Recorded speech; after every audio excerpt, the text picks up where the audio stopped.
আসসালামু আলাইকুম। কেমন আছেন আপনারা? আশা করি ভালো আছেন। আমরাও আলহামদুলিল্লাহ ভালো আছি।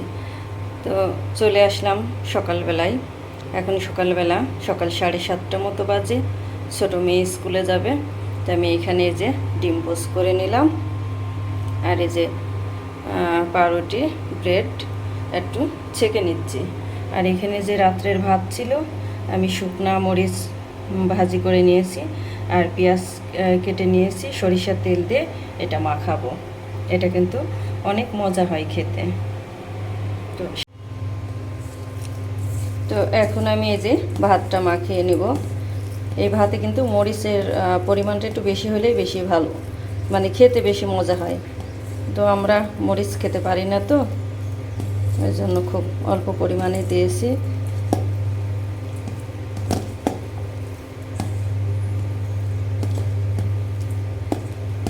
এভাবে কিন্তু এখন হাত দিয়ে সুন্দর করে মাখিয়ে নিতে হবে। তো এখানে যে ভাত মাখানো হয়ে গিয়েছে, আমি সুন্দর করে মাখিয়ে নিয়েছি। তো চলে আসলাম দুপুরে রান্নায়। এখানে আমি পানি বসিয়ে দিয়েছি, পানি গরম হয়ে গিয়েছে। আমি এখন আলু দিয়ে দেব, আলু ঘন্ট করব। আলু দিয়ে দিলাম,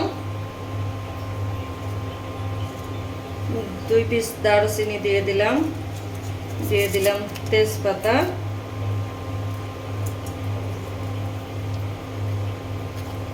পেঁয়াজ কুচি, এলাচ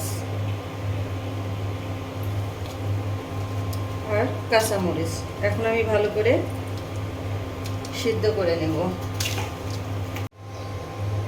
এখন দিয়ে দিব হচ্ছে জিরা বাটা আর রসুন বাটা,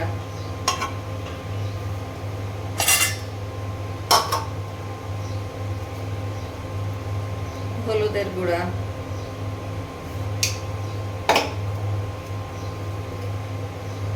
ধনিয়া গুঁড়া,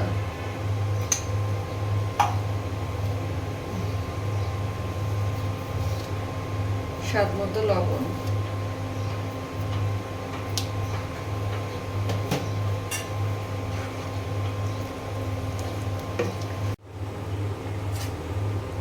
সিদ্ধ হয়ে গিয়েছে আলু।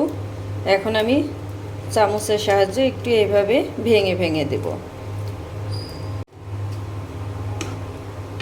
সব আলু এই যে চামচের সাহায্যে আমি এভাবে ভেঙে নিয়েছি।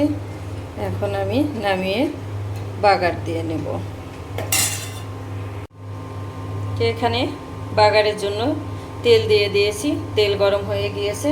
আমি এখন দিয়ে দেব পেঁয়াজ কুচি আর হচ্ছে থেতু করা রসুন।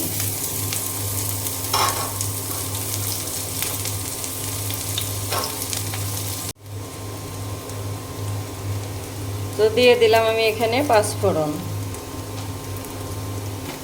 এখন পাঁচফোড়ন আর পেঁয়াজ রসুন ভালো করে ভেজে নেব।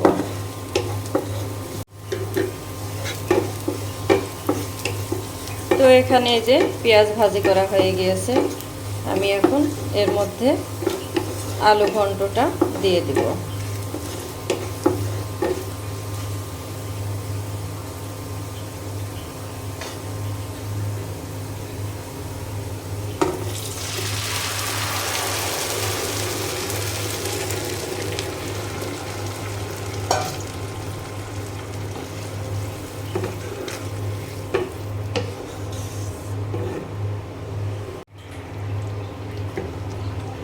লবণ একটু কম হয়েছিল, আমি এবার অল্প একটু দিয়ে দিলাম। এখন আমি নামিয়ে নেব। একটু পাতলা পাতলায় নামাইতে হবে, কারণ আলু তো নামানোর পরে কিন্তু আবার টেনে যাবে।